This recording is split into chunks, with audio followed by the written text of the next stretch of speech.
அனைவருக்கும் மாலை வணக்கம்.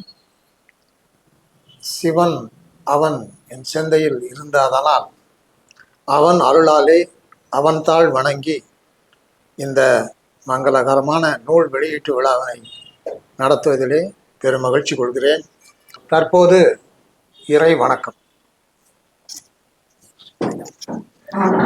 ஓம் ஜோதியே போற்றி சுடரே போற்றி, ஜோதியே போற்றி சுடரே போற்றி, ஜோதியே போற்றி சுடரே போற்றி.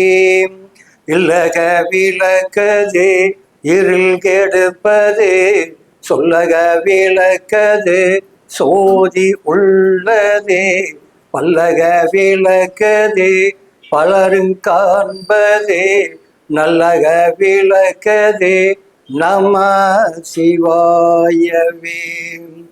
ஓம் ஐந்து கரத்தனை யானை முகத்தினை, இந்தின் இளம்பிறை போலும் எயிற்றினை, நந்தி மகந்தனை ஞான கொழுந்தினை புந்தியில் வைத்தடி போற்றுகின்றேனே. இனி அடுத்ததாக முருகப்பெருமான் மீது ஓம் ஐயங்கிளையும் சவும் கிளையும் ஐயும் வள்ளி தெய்வானை சமேத முருகப்பெருமான் இங்கு எழுந்தருளே இந்த விழாவிற்கு ஆசீர்வாதம் பண்ணி மேன்மையுற ஆசீர்வதிக்குமாறு கேட்டுக்கொள்கின்றோம். எல்லாம் சிவனென்ன நின்றாய் போற்றி, எரிசுடராய் நின்ற இறைவா போற்றி, மகாதேவா இங்கு எழுந்தருளே நாங்கள் ஏற்பாடு செய்கின்ற பூஜையும் ஏற்று இந்த புத்தக வெளியீட்டுக்கும் நல்லருள் புரிந்து மேன்மைப்படுத்த வேண்டுமாய் பணிவுடன் கேட்டுக்கொள்கிறோம். போற்றியோம் நம சிவாயம். தென்னாடுடைய சிவனே போற்றி, எந்நாட்டவர்க்கும் இறைவா போற்றி. ஓம் ஆதி அந்த நவக்கிரக தேவதாம் யோ நம. குல தெய்வங்கள் திருவடிகள் போற்றி போற்றி, சித்தர் பெருமக்கள் திருவடிகள் போற்றி போற்றி, ஜோதிட பெருமார்கள் திருவடிகள் போற்றி போற்றி, அனைத்து குருமார்கள் திருவடிகளும் போற்றி போற்றி, அனைவரும் இங்கு எழுந்து இருந்து நாங்கள் செய்யும் இந்த விழாவினை சிறப்பித்து தருமாறு கேட்டுக்கொள்கிறோம். போற்றியோம் நம சிவாயம். சிவாய நமவோம். இந்த நூல் திரு சி ராஜன் பாபு அவர்களால் எழுதப்பட்டு இந்த நூல் ஐயா டாக்டர் விஜயகுமார் அவர்களால் இந்த நிகழ்ச்சிக்கு தலைமையேற்றி நடத்தி கொடுக்குமாறு அன்போடு கேட்டுக்கொள்கிறேன். ஐயா அவர்கள் வாருங்கள்.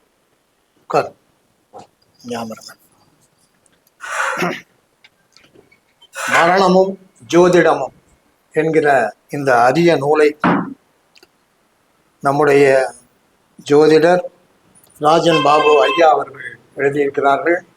இந்த நூலை வெளியிடுவதற்கு காட்பாடியிலிருந்து வருகை புரிந்திருக்கிற ஐயா எம்.எஸ். மணி அவர்களை அன்போடு அழைக்கிறேன். இந்த நூலை பெற்றுக்கொள்வதற்கு ஐயா முத்துசாமி அவர்களை அன்போடு அழைக்கிறார்.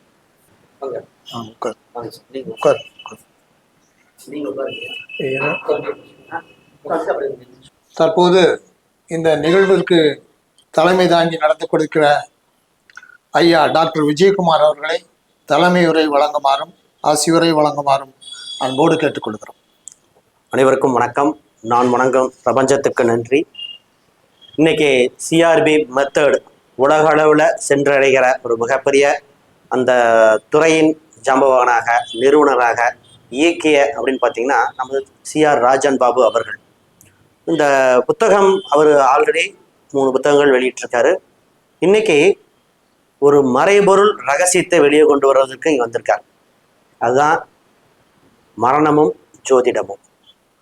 முதல்ல அதை பற்றி நம்ம தெளிவாக ஒரு சில விஷயங்கள் முடிக்கிறேன். அதுக்கு முன்னாடி இங்கே வருகை தந்திருக்கிற உயர்திரு சிறந்த ஜோதிடர்கள் அனைவருக்கும் வணக்கம். ஏன்னா உங்கள் ஆசீர்வாதத்தினால முன்னோடியாக தான் நிற்கிறேன் தவிர எல்லா சிறந்த ஜோதிடர்களும் ஒவ்வொருதும் கருத்தை தெரிவிக்கணும் அப்படின்னு வேண்டுதல் வச்சுட்டு போகிறேன். முதல்ல ஜோதிடம் பற்றி நம்ம பார்க்கும் பொழுது ஃபர்ஸ்ட் விஷயம் ராஜன் பாபு கிட்ட நான் பிடிச்ச விஷயம் எப்பவுமே என்னன்னா, எப்பொருள் யார் வாய் கேட்பினும் அப்பொருள் மெய்ப்பொருள் காண்பது அறிவும்பாங்க. ஏன்னா அவர்கிட்ட ஒரு விஷயம் ஜோதிடத்துல வருதுன்னா 100% உண்மையா இருக்கும். இந்த மேடை பேச்சுக்காக அவர் இந்த அலங்கார வார்த்தைக்காக நகைச்சுவையா பேசுறது பிடிக்காது அவருக்கு. நிறைய பக்கம் பார்த்தீங்கன்னா நகைச்சுவாய் பேசி சிரிக்க வச்சுட்டு போவாங்க, ஆனால் சிந்திக்க வைக்க மாட்டாங்க. இவர் கருத்து சிந்திக்க வைக்கும். சிரிப்பு இதில் அந்த அளவுக்கு நுட்பமாக சொல்லக்கூடியது. இன்னைக்கு மரணமும் ஜோதிடமும் எழுதியிருக்கார். மரணம் 8ஆம் பாவத்தை பற்றி முதல்ல இந்த புத்தகம் என்ற அவர் ஒரு சில டேட்டாவை கலெக்ட் பண்ண விதமே எனக்கு ரொம்ப பிடிச்சிருந்துச்சு. அவர் அந்த டேட்டாவை, அதாவது தண்ணியில் விழுந்து, அதாவது மரணம் பற்றி தண்ணியில் விழுந்து இறந்தவங்க எப்படி, தீயில் விழுந்தவங்க எப்படி, சூசைட் பண்ணவங்க எப்படி, ஒவ்வொரு பாயிண்ட்டையும் அவர் சேகரித்த விதம், இந்த டேட்டாவை கலெக்ட் பண்ணி அதில் ஆய்வு செய்து, அந்த ஆய்வு நமக்கு நிச்சயமாக அவர் எவ்வளோ கஷ்டப்பட்டாருங்கிற விஷயம் எனக்கு நல்லா தெரியும். ஏன்னா ஒரு சில டேட்டா நானே ஒரு தண்ணியில் விழுந்து இறந்த ஒரு இது கொடுத்தேன். அந்த விதி எப்படி வருகிறதுன்னு பார்த்தோம். ரீசெண்டாக அவர் ஆராய்ச்சி பண்ண விஷயம், தந்தை ஒருத்தர் இறந்துருக்காரு, அந்த இறந்த அந்த கோச்சாரத்தில் எப்படி இணைவு வருது அப்படிங்கிறத பையன், 2 பசங்க, பொண்ணு, அந்த ஜாதகத்துலேயும் ப்ரூஃப் பண்ணி காட்டினாரு. எனக்கு ஜோதிடத்தை எப்பவுமே கேள்வி நிறைய கேட்டேன். அந்த அந்த 9ஆம் பாவத்தை வச்சு கோச்சார கிரகங்கள் எப்படி இணைவு வருது, அந்த தந்தை இறந்த நாளில் எப்படி இணைகிறதுன்னு எக்ஸ்பிளனேஷன் சூப்பராக இருந்தது. அது மட்டுமா, அவங்களோட மனைவி அவங்க ஜாதகத்தில் எப்படி குறிகாட்டுது அப்படின்னு பார்த்தாரு. அப்போ அவர் சொல்லும்போது பார்த்தீங்கன்னா, குரு, சனி, ராகு, கேதுகள் மற்றும் மாந்தி, இதோட தொடர்புகள் பற்றி அவர் சொன்ன விதம் தான் இருந்தது. மாந்தி இல்லாமல் இறப்பு இல்லை, அது உண்மைதான். பொதுவாக நம்ம இறப்பு அப்படின்னு சொல்கிறோம், நம்ம பிறக்கும் போதே இறப்பு நிர்ணயம் பெற்றது. பிரசவம் தான், அப்பயே சவம் வந்துடுது. இப்போ பிறக்கும் போதே சவம் அப்படின்னு தெரிஞ்சிருது. அப்போ நம்ம இறப்பு பற்றி சொல்லும்போது நிறைய பேர் இவரை பற்றி ஒரு கிரிட்டிசைஸ் பண்ணாங்க, என்னங்க இந்த புக் எழுதுறீங்கன்னு. நான் அப்போ சொன்னேன், மரணம் அப்படிங்கிறது முடிவு இல்லை, அவர் ஜோதிட ஆராய்ச்சியின் தொடக்கமாக தான் நான் பார்க்குறேன். இந்த இதில் இது மறுபிறப்பு எடுத்து இன்னும் அவர் ஜோதிட கருத்துக்கள் வெளியே வரணும் அப்படிங்கிறதுங்க. பொதுவாக என்னோட சில கருத்துக்கள் சொல்லிட்டு நான் நிறைவு பண்ணிடுறேன், ஏன்னா நிறைய சிறந்த ஜோதிடர்கள் பேசுறதுக்கு. முதல்ல 8ஆம் பாவம் மாந்தி, இதை பற்றிலாம் பார்த்தீங்கன்னா நெகட்டிவாகவே சொல்லிட்டு இருப்பாங்க. 8ஆம் பாவத்தில் அதில் இருக்க நல்ல விஷயத்த பேசுவோமே. ஒரு 8ஆம் பாவம் இல்லாமல் நல்ல விஷயம் நிறைய அது இருக்கு. ஒருத்தர் திடீர் அதிர்ஷ்டம், புதையல் யோகம் எங்கே வருது? 8ஆம் பாவம் தாங்க. நமக்கு எட்டாத பாவம் 8ஆம் பாவம். திடீர்னு ஆஹா விழுந்த திண்ணலுக்கு வந்து திடுக்குன்னு அதிர்ஷ்டம் சொல்லுவாங்க, அது எதுனா 8ஆம் பாவம் தான். நமக்கு இன்சூரன்ஸ் கிடைக்குமா அப்படின்னு ஒருத்தங்க, சார் இன்சூரன்ஸ் எனக்கு கிடைக்குமான்னு கேட்டால் 8ஆம் பாவம். சார் பிஎஃப் ப்ராவிடென்ட் ஃபண்ட் எனக்கு பின்னாடி கிடைக்குமா சார்? இன்னைக்கு எல்லாம் 8ஆம் பாவத்துக்காக அரசு அதிகாரிகள் போராடிட்டு இருக்காங்க. நிரந்தரம் 8ஆம் பாவம் தான் ப்ராவிடென்ட் ஃபண்டு, இன்சூரன்ஸு, இதெல்லாம். விபத்துன்னு சொல்லுது, அங்கே பாருங்க அந்த கிரகம் எப்படி பண்ணுதா, ஒரு பாவம் அதில் இருக்க மைனஸ்ன்னு சொல்லுது, ப்ளஸ்ன்னு சொல்லுது. 8ஆம் பாவம் நெகட்டிவாக பேசிடுறாங்க, அதில் இருக்க ப்ளஸ். பூர்வீக சொத்து வருமானு கேட்டால் எதை சொல்றது? 8ஆம் பாவம் இருந்தால் தான் பூர்வீக சொத்து வரும். அப்போ தத்து குழந்தை வருமா அப்படின்னு பார்த்தா எப்படி சொல்றது? அது 8ஆம் பாவம். அப்போ நமக்கு கிடைக்கின்ற ஒரு விஷயத்த சூட்சமம் சொல்றதே இங்கதான். 8ஆம் பாவம் வலுத்து விட்டால் வருகின்ற கலஸ்திரம், இப்போ ஆண்னு வச்சுக்கோங்களேன், அவங்க லைஃப் பார்ட்னர் மனைவி வருமானம் உள்ள மனைவியா வரும். மனைவி வாயாடியா இல்லையா, இல்லை கணவன் வாயாடியா இல்லையா எதை வச்சு பார்ப்போம்னா 8ஆம் பாவத்தை வச்சு 8ஆம் பாவம் கெட்டா இதா இருக்கும், இது மாங்கலிய ஸ்தானமா இருக்கும். ரைட். அப்போ 8ஆம் பாவம்ங்கிறது நமக்கு நிச்சயமாக தெரிந்து வைத்திருக்கணும். 8ஆம் பாவம்ங்கிறது மிகப்பெரிய யோகம். ரைட். அடுத்து மாந்தியை வச்சு நிறைய விஷயங்கள் சொல்லிட்டே போலாங்க. ஒரு ஜாதகத்துல மாந்தி இணைந்த கிரகம் பாருங்க. ஜாதகத்துல எப்பவுமே ஒன்று தெரிஞ்சுக்கணும், ராசி ரொம்ப ரொம்ப முக்கியம், பாவம் லக்ன அடிப்படையில் எடுக்கணும், அதை மட்டும் நட்சத்திரம் முக்கியம், கிரக சேர்க்கை முக்கியம், கோச்சாரம், தசாபதி எல்லாமே சேர்ந்து தான் பலன் சொல்ல போகுது. இதுல ஒரு டாபிக் கிரக இணைவுல மாந்தி அப்படிங்கிறது ஒரு விஷயத்த ஃப்ரீஸ் பண்றதுன்னு புரிஞ்சுக்காங்க. அது கூட எந்த கிரகம் சேர்ந்திருக்கோ அதோட பலனை அவர் வாழ்க்கையில் ஒரு தடையை அனுபவிப்பார். ஒருத்தர் குரு மாந்தி இருக்குன்னு வச்சுங்களேன், என்னைக்கும் பெரும் மனம் ஃப்ரீஸ் ஆக போகுது, பெரும் மனம் லாஸ் ஆக போகுதுன்னு அர்த்தம். முதல்ல குழந்தை பிறந்த நிறைய குழந்தை பிறந்த கணவன் மனைவிக்குள்ள சண்டை வருதா, அதை எடுத்து பார்த்தீங்கன்னா மாந்தி குரு தொடர்பு இருக்கும். சரி, அப்போ இது மாதிரி பெரும் பணம். இதே அவங்க பூர்வீக அம்மாட்ட நகை வாங்கலாமான்னு கேட்கும்போது சொன்னேன், அம்மா பூர்வீகத்தில் நகை வாங்காதீங்க, பணமாக வாங்கிக்கங்க. அப்போ இது சொல்லலாம். அடுத்தது இதே இடம் செவ்வாய் வருதுன்னு வச்சுங்களேன், செவ்வாய் மாந்தி வந்துட்டா என்ன அர்த்தம்னா பூர்வீக சொத்து. இப்போ 4ஆம் இடத்து செவ்வாய் மாந்தியோ வந்துட்டு அந்த இடம், வீடு, சொத்து இதில் ஒரு கவனமாக இருக்கணும். அவங்க எப்படி அமையும்னா போகிற பக்கம் சுடுகாடை தாண்டியோ இல்லை இடுகாடை தாண்டியோ. இப்போ ஒருத்தங்க ஜாதகத்தில் இது மாதிரி பார்க்கும் மாந்தி 4ஆம் அதிபதியும் சம்மந்தப்பட்டு காட்டும் பொழுது 8ஆம் பாவம் வேற பார்த்து, என்னங்க உங்கள் வீட்டு பக்கத்தில் சுடுகாடா, இது சென்னையில் கேட்டவுடனே ஆமாம் பக்கத்திலே இருந்தது அப்படின்னாங்க. அப்போ இதுவும் சொல்லலாம். அப்போ கேது இருந்தால் ஆன்மீகம். இது மாதிரி ஒவ்வொரு கிரகத்தையும் நம்ம எடுத்துகிட்டே போகலாம். ஒரு ஜாதகத்தில் சனி மாந்தி இருக்குன்னா அவங்க ஆயுள் சம்மந்தப்பட்டதும் பார்க்கணும். இது மாதிரி ஒவ்வொரு கிரகத்தையும் சொல்லிட்டே போகலாம்.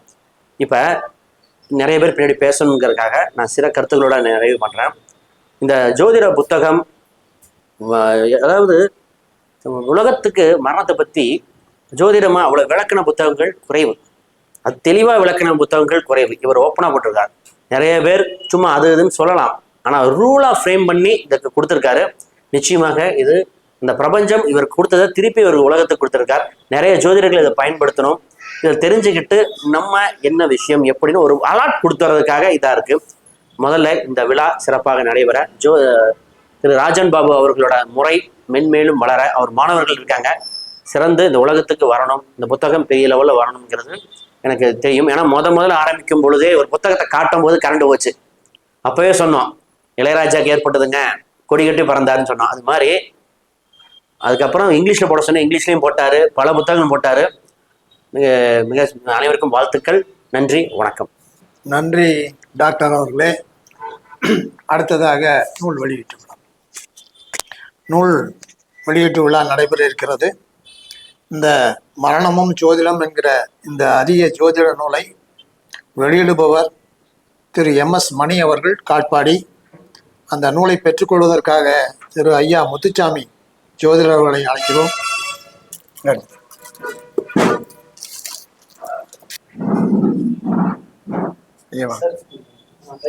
கொடுங்க ஐயா.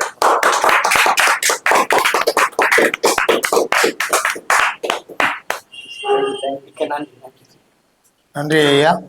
ஒரு அரிய தலைப்பு, மரணமும் ஜோதிடமும் என்கிறது ஒரு அரிய தலைப்பு தான்.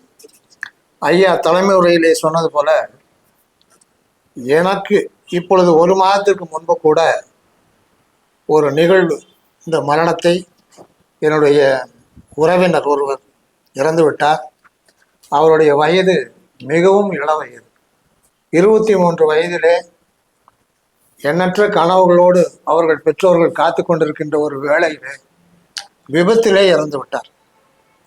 அந்த துக்க நிகழ்வுக்கு நான் சென்று விட்டு அவருடைய பிறந்த நேரத்தை ஒரு வாராக அனுமானித்து ஐயா அவர்களுக்கு அனுப்பி வைத்தேன்.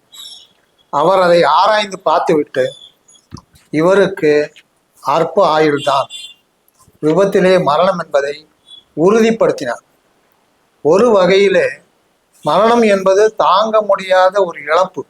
இருந்தாலும் யாராலும் நம்முடைய ஆயுளை நீட்டிக்க முடியாது, மாற்ற முடியாது.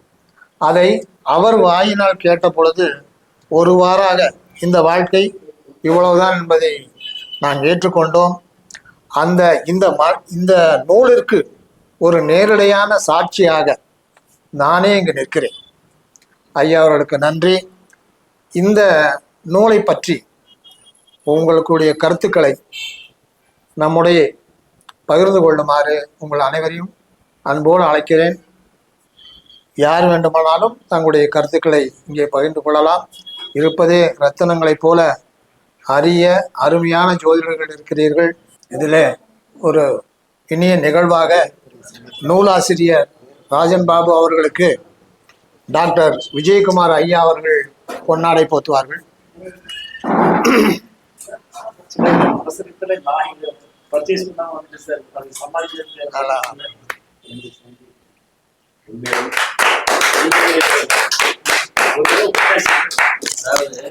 இந்த புத்தகம் ஆங்கிலத்திலையும் வரணும். ஏன்னா இது நார்த் இந்தியாவில இருந்து உங்களுக்கு நிறைய ஜோதிடர் கான்டாக்ட் பண்றாங்கன்னு தெரியும். நிறைய ஆங்கிலத்திலையும் சரிங்களா? அடுத்ததாக திரு MS மணி அவர்கள் காட்பாடியிலிருந்து வந்திருக்கிறார். அவர் தன்னுடைய ஆசிரியருக்கு பொன்னாடை போட்டுக்கிறார். ஐயா ஜோதிடர் முத்துசாமி அவர்கள் தன்னுடைய கருத்துரையை இப்போது வழங்குவார். அனைவருக்கும் இந்த நாகூர் ஜோதிட நிலையத்தின் பணிவான வணக்கங்கள். நண்பர் ராஜன் பாபு அவர்கள் ஒரு ஜோதிட உலகிலே ஏகப்பட்ட கருத்துக்கள் இருந்தாலும் அவர் இப்பொழுது அனைத்து ஜீவராசிகளும் பிறக்கின்றன, இறக்கின்றன, மீண்டும் பிறக்கின்றன. இதை எவ்வளவோ பேராசிரியர்கள், விஞ்ஞானிகள், மருத்துவர்கள் காலகட்டத்தில் ஆய்வு செய்திருந்தாலும், ஜோதிட பெருமக்கள் எழுதி நூல் பெற்றிருந்தாலும், பெரும்பான்மையான நூல்கள் வழக்கத்தில் இல்லாத காரணத்திலும் அவர் ஒரு மனிதனின் முடிவு. சில பேர் இதை ஏற்றுக்கொள்ளாமல் இருந்தாலும் ஒவ்வொரு மனிதருக்கும் இது முக்கியமான ஒரு நிகழ்வுதான்.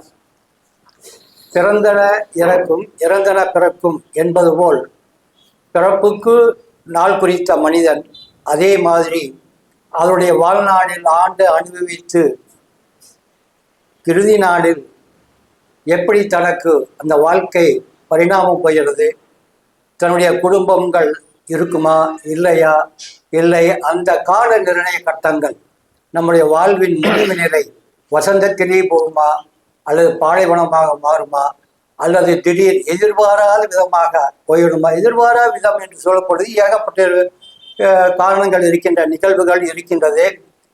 அதனால் அவர் இதையெல்லாம் ஒரு ஆய்வு செய்து சிறப்பாக செய்து ஒரு நூலாக வெளியிட்டிருக்கார்கள். இதற்காக அவர் மிகவும் முயற்சி செய்து இந்த நூலை வெளியிட்டிருக்கார்கள். இந்த நூலை வெளியிடுவதற்கு முன்பாகவே அவர் என்னுடைய அலுவலகத்துக்கு அவ்வப்போது வருவார். இந்த தடவையும் வந்து என்னுடைய தாயார் மரணத்தை பற்றி சார் அவர்கள் சொன்னது போல் என்னுடைய தாயார் இறப்பை பற்றி 4-5 ஆண்டுகளுக்கு முன்பு தாயார் இறந்தார்கள். அதை பற்றி அவர் கேட்டதுக்கு சொன்னது போது அந்த விளக்கத்தை, அந்த விதி நிர்ணய காலத்தை சரியாக அவருடைய விதி பொருந்தி வந்ததை எடுத்து உரைத்தார்கள். அதற்கு பிற்பாடாக போன வாரம் என்னுடைய அலுவலகத்துக்கு வந்திருந்த ஒரு ஜாதகம் பார்க்க வந்திருந்தவர் தகப்பனாருடைய ஆயுள் நிர்ணயத்தை பற்றி கேட்டதுக்கு நான் ஒரு முறையில் சொல்கின்றேன், இவருடைய நடைமுறைப்படுத்துகின்ற புதிதாக கண்டுபிடிக்கப்பட்ட விதியை பயன்படுத்தி மிகவும் சிறப்பாக புரிந்து வருவதை அவர் எடுத்துரைத்தார். ஆனால் இந்த மாதிரி ஏற்கனவே சார் சொன்ன மாதிரி அவருடைய நிலைமையில் இருக்கின்றது. என்னுடைய தாயார் பற்றிய குறிப்புகள் சிறப்பாக கொடுத்தார். ஆனால் இங்கே ஜாதகம் கேட்க வந்தவருடைய தந்தையாரின் நிதிக்கு அவருடன் பகிர்ந்து கொண்டதில் அவரும் ஒரு அந்த விதியும் சிறப்பாக புரிஞ்சு வந்துள்ளது. எனவே ஒவ்வொரு நிகழ்வுக்கும் எப்படி நடக்கும், எவ்வாறு என்பதை தலைப்பு வாரியாக அவர் சிறப்பாக செய்துள்ளார். அவர் பணி மீண்டும் மீண்டும் மீண்டும் மேன்மேலும் வளர எல்லாம் வல்ல பரம்பொருள் அவருக்கு ஆசீர்வதிப்பாக. அதற்கு முதல் அவருடைய குருநாதர்களுடைய ஆசீர்வாதம் அவருக்கு கிடைத்தும், பரம்பொருள் ஆசீர்வாதம், பஞ்சபூதங்களின் ஆசீர்வாதம் கிடைத்து இந்த ஜோதிட உலகுக்கு நல்வழி காட்ட வேண்டிக் கொண்டு இந்த பேச வாய்ப்பளித்ததற்கு நன்றி கூறி விடைபெறுகிறேன். வணக்கம். அடுத்ததாக கருத்துரை வழங்குவதற்காக காட்பாடியிலிருந்து வந்திருக்கிற ஜோதிடர் ஐயா MS மணி அவர்களை அழைக்கிறோம். வருக, கருத்துரை வழங்குக. சிறப்புமிகு இந்த புத்தக வெளியீட்டு விழாவில் பங்கேற்றிருக்கக்கூடிய அனைவருக்கும் முதற்கண் வணக்கத்தை தெரிவித்துக் கொள்கின்றேன். இந்த புத்தகமானது நம் அனைவருடைய அன்பையும் பெற்றிருக்கக்கூடிய திரு ராஜன் பாபு, குறிப்பாக CRB என்று சொல்லக்கூடிய ராஜன் பாபு சார் அவர்களால் எழுதப்பட்டு வெளியிடப்படக்கூடிய ஒரு சூழ்நிலையில் இருக்கக்கூடிய ஒரு 6வது புத்தகம். இந்த புத்தக வெளியீட்டு விழாவில் கலந்து கொண்டிருக்கக்கூடிய முன்னிலை வகித்திருக்கக்கூடிய முத்துசாமி ஐயா அவர்களுக்கும், தலைமை உரையாற்றிய திரு விஜயகுமார் ஐயா அவர்களுக்கும், இதர ஆசான்களுக்கும் முதற்கண் வணக்கத்தை மீண்டும் ஒருவரை தெரிவித்துக் கொள்கிறேன். மக்கள் பிறப்பதும், மழை வருவதும், உயிர்கள் மரணிப்பதும் மகேசனுக்கு மட்டுமே தெரியும். இந்த 3 விஷயம்ன்றது வேற யாருக்கும் தெரியாதுங்க. குழந்தை பிறக்கிறது கூட இப்போ ஓரளவுக்கு கணிக்க முடியும். ஏன்னா அஸ்ட்ராலஜர்ஸ் இந்த நேரத்தில் குழந்தைய நீங்கள் வெளியில் எடுங்க அப்படின்ட்டு ஒரு குறித்து டாக்டர்கிட்ட சொல்கிறாங்க அப்படின்னாக்கா அவர் ஆப்ரேஷன் பண்ணி குழந்தைய வெளியில் எடுக்கிறாரு. ஸோ அந்த வகையில் குழந்தை பிறப்பது கூட ஓரளவுக்கு முன்கூட்டியே கணிக்க முடிகிறது. நல்ல நேரத்தில் குழந்தை பெற்றெடுக்க முடியுது. ஆனால் உயிர்கள் மரணிப்பது யாராலும் சொல்ல முடியாது. அந்த நேரம் வரும்பொழுது கரெக்டாக அவைகள்லாம் வெளியேறிவிடும். பட்டு ஒரு மரணம் என்பது எந்த வகையில் எல்லாம் வருகிறது, அதுவும் இயற்கைக்கு மாறான மரணம் எந்த வகையில் எல்லாம் வருது என்பதை எல்லாம் கணித்து விதிகளாக ஐயா அவர்கள் கொண்டு வந்திருக்கிறார். அந்த வகையில் இது வந்து ஒரு 6வது புத்தகம். முதல்ல வந்து ஜோதிட அமுதம் பார்ட் 1, பார்ட் 2, பார்ட் 3 3 புக்கு. இவைகளை இணைத்து ஜோதிட வேதம் என்கிற 4வது புக்கு. ஸோ இது எல்லாத்தினுடைய ஆங்கில பதிப்பு என்பது வந்து ஒரு 5வது புக்கு. இப்போ மரணமும் ஜோதிடமும் என்பது வந்து ஒரு 6வது புத்தகம். ஸோ 6வது புத்தகத்தை அவர் வந்து வெளியிட்டு இருக்கிறாருங்க. இதில் வந்து நிறைய விஷயங்கள் நம்ம ஏற்கனவே சொன்னது போல ஒரு அசாதாரணமான சூழ்நிலையில் இயற்கைக்கு மாறாக ஒரு மரணம் நிகழ்கிறது என்றால் அந்த மரணத்தை தானே அவர் ஏற்படுத்தி கொள்வாரா அல்லது வேறு ஒரு நபர் அந்த மரணத்தை உருவாக்குவாரா என்பதை எல்லாம் அவர் வந்து சில விதிகளாக கொண்டு வந்து கொடுத்திருப்பது என்பது வந்து ஜோதிட உலகில் யாராலும் சொல்ல இயலாத முதலாக கொடுக்கப்பட்டிருக்கக்கூடிய ஜோதிடர்களுக்கான வளரும் ஜோதிடர்களுக்கான ஒரு வழிகாட்டக்கூடிய கலங்கரை விளக்கமாக இந்த புத்தகங்கள் திகழ்கிறது என்றால் நிச்சயமாக இதில் மாற்று கருத்து எதுவுமே இருக்க முடியாதுங்க. பட் இந்த விதிகளை எல்லாமே வந்து நிறைய பேர் கண் கொண்டு பார்க்கறதுக்கும் காது கொடுத்து கேட்கறதுக்கும் ரொம்ப ரொம்ப யோசிக்கிற மாதிரி தான் எனக்கு தெரியுது. ஏன்னா அவங்களுக்கு தெரியுது எல்லாமே வந்து பாதகாதிபதி, விரையாதிபதி, நீசம் இது மாதிரியே பழகி இருக்கக்கூடியவங்களுக்கு வந்து புதிய ஒரு கருத்தை சொல்றாங்க அப்படின்னா அதை கொஞ்சம் ஏற்றுக்கிறதுக்கு கொஞ்சம் சிரமமாக இருக்குதுங்க. எப்பவுமே வந்து ஒரு ப்ராஜெக்ட் பெருசாக கொண்டு வராங்கன்னாக்கா அது வந்து 3 நிலைகளை கடந்து செல்ல வேண்டும். முதல்ல வந்து ஏளனமாக இருப்பாங்க, எள்ளி நகையாடுவார்கள். ஒரு நீங்கள் சொல்கிறீங்கன்னா பப்ளிக் மத்தியில் முதல்ல வந்து எள்ளி நகையாடுவார்கள், சிரிப்பாங்க, கேவலப்படுத்துவாங்க. அமெரிக்காவில் இருக்கிற மாதிரி 6வே தமிழ்நாட்டிலே எல்லா பகுதிகளிலையும் முக்கியமான நகரங்களை இணைக்கக்கூடிய எதிர்காலத்தில் ஒரு வாய்ப்பு வரப்போகுது அப்படின்ட்டு ஒரு 20-30 வருஷத்துக்கு முன்னாடி சொல்லியிருந்தா யாருமே அதை ஏற்றுக்க மாட்டாங்க, சிரிப்பாங்க. அமெரிக்கா மாதிரி நம்ம நாட்டில் எங்கன்னா வருமா அப்படின்னு. ப்ராஜெக்ட் ஸ்டார்ட் பண்றான்னாக்கா ஏளனம் அப்படின்றது போயிட்டு எதிர்ப்பு அப்படின்றது வரும். என் இடம் போகுது, நான் விட மாட்டேன், என் பில்டிங் போகுது, நான் கேஸ் போடுவேன் அப்படின்ட்டு அந்த ஏளனம் என்பது வந்து எதிர்ப்பாக மாறும். இது ஸ்டேஜ் 2. அதுக்கப்புறமா கிளியரன்ஸு, கோர்ட்டு கிளியரன்ஸ் அது இதெல்லாம் முடிச்சு அதுக்கப்புறமா பில்டிங் உருவாகுது அப்படின்னா அந்த பில்டிங் வேகமாக போயிட்டு இன்னைக்கு 100 கிலோமீட்டர் 120 கிலோமீட்டர் கம்மியாக கார் டிரைவிங்கு பண்ணுறவங்க யாருமே கிடையாது. ஸோ அந்த அளவுக்கு முதல்ல எள்ளி நகையாடல், எதிர்ப்பு, இறுதியாக ஏற்றுக்கொள்ளுதல், அக்செப்டன்ஸ் அப்படின்ற ஒரு நிலைக்கு எதுவாக இருந்தாலும் அப்படிப்பட்ட 3 கட்டங்களை தாண்டி வர வேண்டும். இப்போ சார் சொல்லக்கூடிய தகவல்களை கொஞ்சம் ஏற்றுக்கொள்ளக்கூடிய சூழ்நிலையில வந்திருக்கிறாங்க. எப்பவுமே அவர் சொல்லும் பொழுது அதுக்கப்புறம் வேலிடேட் பண்ணணும். அது பார்த்துட்டு ஒரு பக்கமாக வச்சிருந்து இல்லாமல் வேலிடேட் பண்ணி இது சரியா இருக்குதா அப்படின்றது நம்ம வந்து உள்வாங்க வேண்டும். எப்பவுமே வந்து சாரோட புத்தகங்கள்ல கடைசியா அவர் வந்து மரணம் சம்பந்தமான ஒரு தகவலை பதிவு செய்வார். அற்பாயில் மரணம் இல்லைன்னா விபத்துல எப்படி மரணிக்குது அப்படின்றது. இந்த புத்தகம் முழுக்க அவர் வந்து இயற்கைக்கு மாறான மரணங்களை தான் பதிவு செய்திருக்கிறார். இனி வருங்காலங்களில் அவர் எழுதக்கூடிய புத்தகங்கள்ல இயற்கையாக மரணம் எவ்வாறு சம்பவிக்கும் ஒரு மனிதனுக்கு, ஒரு எனக்கு தெரிஞ்சவங்கெல்லாம் கொஞ்சம் பேர் வந்து 9:30க்கு மிஸ்ஸஸ் கூட பேசியிருக்கிறாருங்க. அவர் வந்து ஒரு டிஓவாக இருந்திருக்காரு, ப்ரொமோஷன் ஆகி போனார். காலையில் 6 மணி 7 மணிக்கு அவர் இல்லவே இல்லை. ஸோ இயற்கையாகவே ஒரு சம்பவம் நடந்திருக்குது. இதுக்கான காரணங்கள் என்னது அப்படின்றத சார் கண்டுபிடிச்சு அடுத்த புத்தகத்தில் கடைசி அத்தியாயமாக அவர் வைக்கிறாரு. அப்படின்னாக்கா இது ஒரு முழுமை பெறும் என்பதற்காக இதை நான் கருத்தை பதிவு செய்கின்றேன். ஸோ நான் அப்படி வேலிடேட் பண்ணி பார்க்கும்பொழுது நிறைய விஷயங்கள் வந்து கடந்த கால புத்தகங்கள் இருக்கக்கூடிய தகவல்கள் எல்லாமே வந்து சரியா இருந்தது. போன தடவை இதை நான் சொல்லணும்னு நினைச்சேன். பிஜேபியில் வந்து எச் ராஜா அப்படின்ற ஒரு சீனியர் லீடர் இருக்காரு, நீங்கள் அனைவரும் அறிந்த ஒன்று. ஒரு 6 மாதத்துக்கு முன்னாடி அவர் வந்து பெராலிசிஸ் அட்டாக் ஆனார் பக்கவாதத்தில். அந்த 10 விதிகளில் நான் செக் பண்ணி பார்த்து 8 விதிகள் சரியாக வருதுங்க சார், 2 விதி இவருக்கு பொருந்தில்லை, அதனால் அவர் வந்து ஹாஸ்பிட்டல்லேருந்து நல்லபடியாக ரெக்கவர் ஆகி வீட்டுக்கு வருவாருங்க சார் அப்படின்ட்டு சொல்லி ஒரு 3 மாதத்துக்கு அப்புறமா அவர் வெளியில் வந்து இப்போ நல்லபடியாக அவர் பேட்டியெல்லாம் கொடுக்க ஆரம்பிக்கிறாரு. ஸோ சாருடைய விதிகள் வந்து எல்லா காலத்துக்கும் எந்த இடத்துக்கும் அவர் குறிப்பிட்டிருக்கக்கூடிய ஏரியாக்குள்ள அது வந்து முழுமையாக 100% இல்லை, 200% பொருந்தி வருகிறது என்பதை வந்து ஏற்றுக்கொள்ளக்கூடிய ஒன்றாக உள்ளது என்பதை நான் பதிவு செய்கின்றேன். சமீபத்தில் ஒரு ஒரு சமீபத்தில் வந்து இந்த விஷய சம்பந்தமாக சாரோட விதிகளை பயன்படுத்தி நான் வந்து 3 ஜாதகங்களை ஆய்வு செஞ்சு பார்த்தேங்க.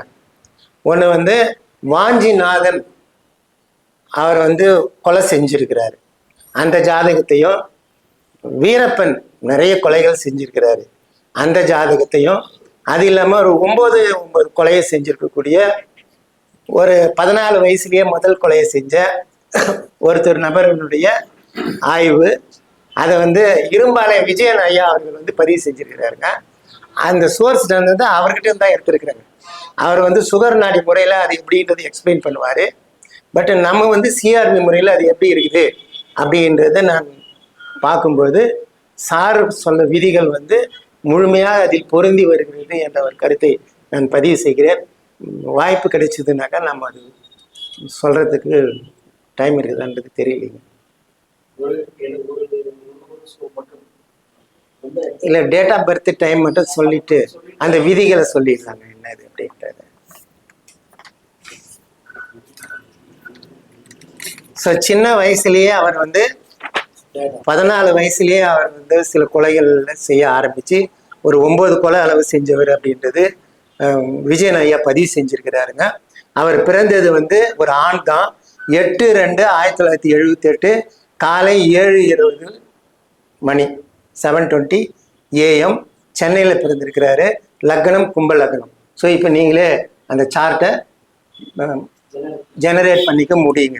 ஸோ அதில் வரும்பொழுது சாரோட விதிப்படி சிஆர்பி முறையில் வந்து முதல் பாயிண்ட் என்ன சொல்லுது அப்படின்னாக்கா, 2ஆம் அதிபதி நின்ற நட்சத்திரத்தின் திரிகோண நட்சத்திரத்தில் வேறு கிரகம் இருப்பது அப்படின்றது முதல் பாயிண்டாக இருக்குங்க. ஸோ இதில் 2ஆம் அதிபதி குரு மிருக சீரிசத்திலும், அடுத்தது அதனுடைய திரிகோண நட்சத்திரமான அவிட்டத்தில் சந்திரன், சூரியன், சுக்கிரன் இருக்கிறது அப்படின்ற ஃபர்ஸ்ட் விதி சரியாக இருக்குதுன்றதை நம்ம வேலிடேட் பண்ணுறோங்க. அடுத்தது வந்து சூரியன் பற்றி சொல்லும் பொழுது, சூரியன் நின்ற நட்சத்திரத்தில் திரிகோண நட்சத்திரத்தில் வேறு ஒரு கிரகம் இருப்பது அப்படின்றது 2வது ரூல். இதில் சூரியன் அவிட்டத்தில் இருக்குதுங்க. அதே போல் குரு வந்து மிருக சீரிஸில் இருக்குது. ஸோ ஒரே திரிகோண நட்சத்திரத்தில் 2 கிரகங்கள் இருப்பதால் 2வது ரூல் சரியாக வருது அப்படின்றத நம்ம வந்து வேலிடேட் பண்ணுறோங்க. 3வது 1-8 தொடர்பு அப்படின்றது, ஸோ லக்னாதிபதி சனி, 8ஆம் அதிபதி சூரியன் பரிவர்த்தனை மூலம் 1-8 தொடர்பு உறுதியாகிறது. அதில் 3வது விதியை சரி என்பது நம்ம வந்து ஏற்றுக்கொள்ள முடிகிறது. 4வது லக்னத்துக்கு செவ்வாய் தொடர்பு. செவ்வாய் தனது 8வது பார்வையாக லக்னத்தை பார்க்குது. அப்போ 1-8 தொடர்பு வந்துடுச்சுங்க. அடுத்தது 5வது பாயிண்ட் 2-7 தொடர்பு. 2ஆம் அதிபதி குரு, 7ஆம் அதிபதி சூரியன், திரிகோண நட்சத்திரத்தில் இவைகள் தொடர்பு ஏற்படுவதால் இந்த 5வது பாயிண்ட்டும் சரியாக பொருந்தி வருது. 6வது பாயிண்ட்டு 2-12 தொடர்பு. ஸோ இதுவும் அதே போல தாங்க. இதில் நம்ம வந்து குரு மிருக சீரிசம், சூரியன் அவிட்டம், குருவை மகரத்திற்கு இடமாற்றி வைத்தால் 2-12 தொடர்பு வருகிறது. ஸோ 6வது பாயிண்ட்டும் சரியாக பொருந்தி வருதுங்க. 7வது செவ்வாய் தொடர்பு அப்படின்றது, ஸோ சூரியனும் சனியும் வந்து இடம் மாறி இருக்குதுங்க. அதை வந்து கிரகங்களை பரிவர்த்தனை செஞ்சோம் அப்படின்னாக்கா செவ்வாய் சனி தொடர்பு இயல்பாகவே வந்து விடுகிறது. எனவே ஐயா குறிப்பிட்ட அனைத்து விதிகளும் இந்த கொலை செய்பவர்களுடைய ஜாதகத்தில் முழுமையாக பொருந்தி வருகிறது என்பதை நாம் வந்து ஏற்றுக்கொள்ளக்கூடிய கருத்து என்பதை பதிவு செய்கிறேன். வாய்ப்புக்கு நன்றி ஐயா.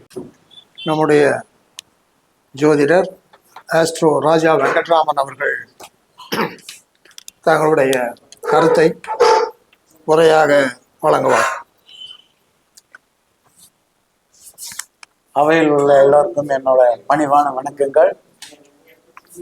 எனக்கு ஜோதிடம் கற்றுத்தந்த எல்லா ஆசிரியர்களுக்கும் குருமார்களுக்கும் என்னுடைய பணிவான வணக்கம். ராஜன் பாபு ஐயாவுக்கு என்னுடைய மனமார்ந்த வாழ்த்துக்களும் என்னுடைய வணக்கங்கள்.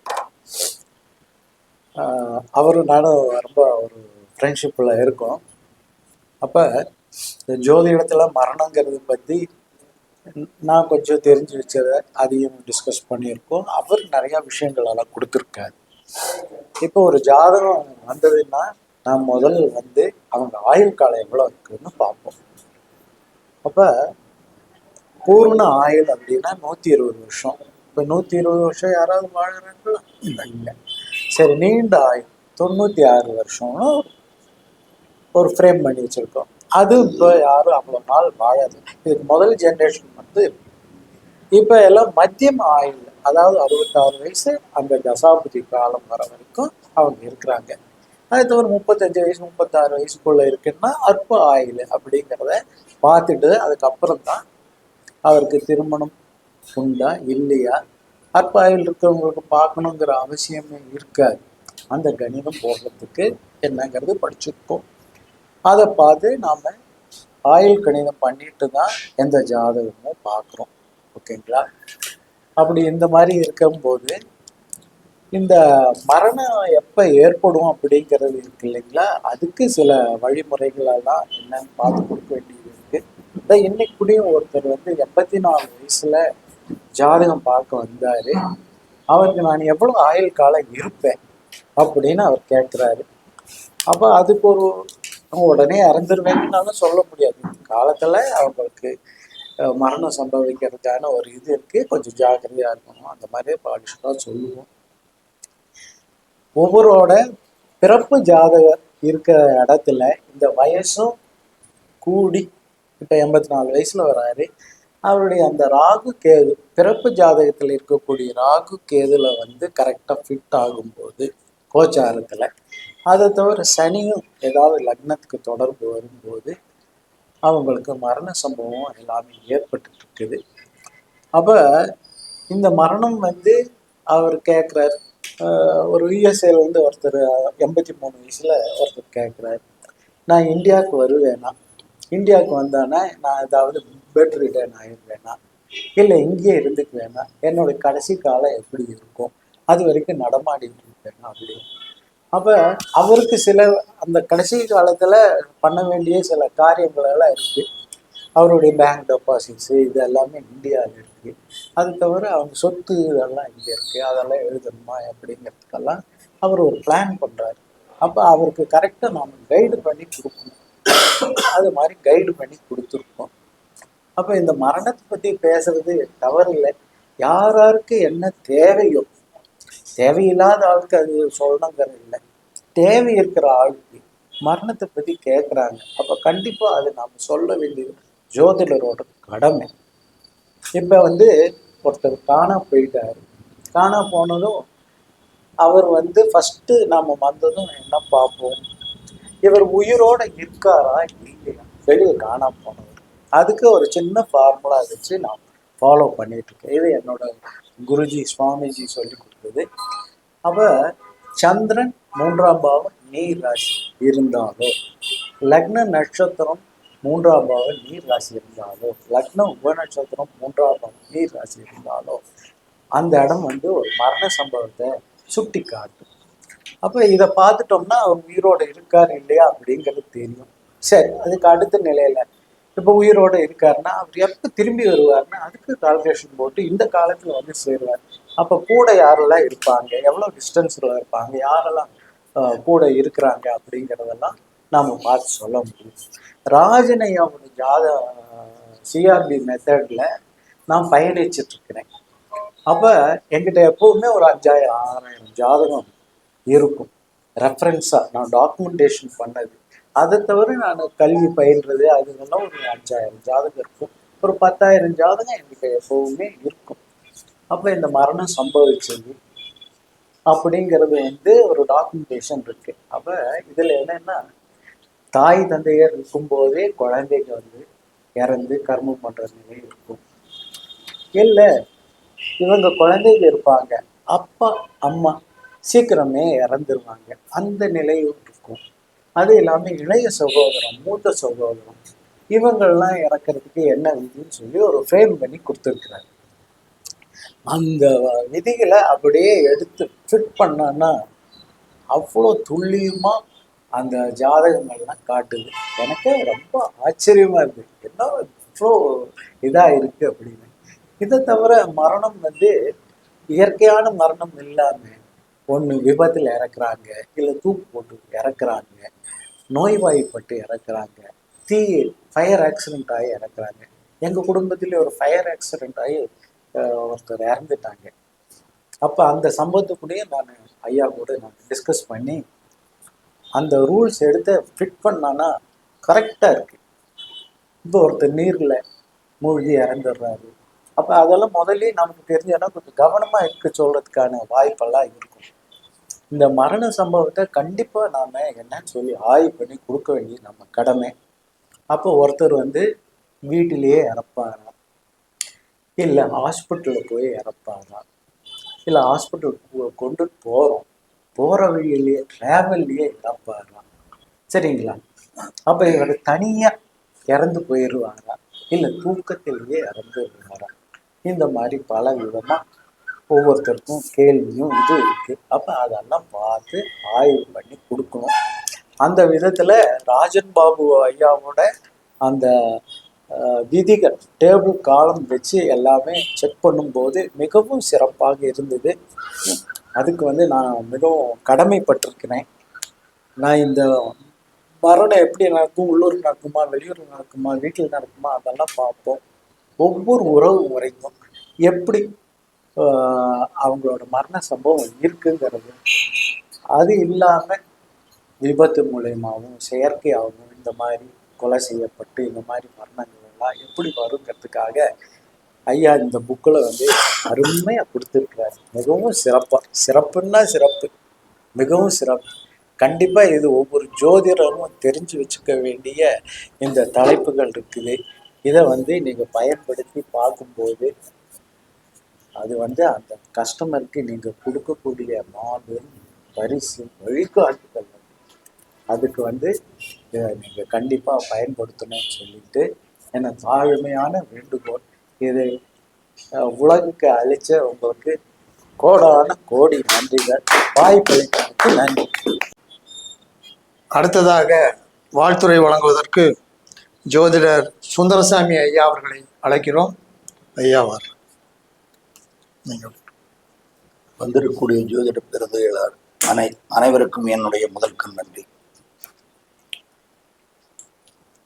எல்லாம் வல்ல அருட்பெருஞ்சோதி ஆண்டவனுடைய தனிப்பெரும் கருணையினாலே, ஸ்ரீ பொம்மியம்மனுடைய கிருபையால ராஜன் பாபா ஐயா அவர்களுக்கு அவருடைய குலதெய்வமாக இருக்கலாம் அப்படிங்கிற முறையில் அந்த பொம்மையும் வள்ளற் பெருமானும் அவருக்கு நார்த்து சவுத்தில் எல்லா இடங்களிலும் இவருடைய நூல் வெளியீடு மரணமும் ஜோதிடம்ங்கிற நூல் மட்டுமல்ல, ஏனைய நூல்களும்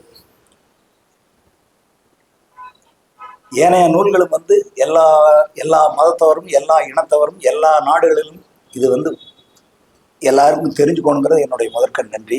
இந்த நூலை வெளியிடுறதுல, மரணமும் ஜோதிடங்கிற நூலை வெளியிடுறதுல எனக்கு மட்டுமல்ல ஏனைய எல்லாத்துக்குமே ஒரு முழுமையான நம்பிக்கையும் இன்னும் அவர் மேன்மை அடைவாருங்கிற நம்பிக்கையும் எல்லாத்துக்கும் இருக்குது. ஏன்னா தொடர்ந்து வந்துட்டு இருக்கிறார். ஏன்னா மக்களுடைய ஆதரவு வெளியில் இல்லை அப்படின்றத உங்களுக்கு இது அவருக்கு ஆர்வம் வந்திருக்காது. அவர் இதை எடுத்துக்க மாட்டாரு. அப்போ அவருக்கு ஆர்வம் இருக்குதுன்னா இன்னும் ஊக்குவிக்கிறக்க எல்லாம் நம்மளை மாதிரி இருக்கிறவங்க எல்லாம் கொஞ்சம் ஊக்குவிச்சா தான் அதை எடுப்பாரு.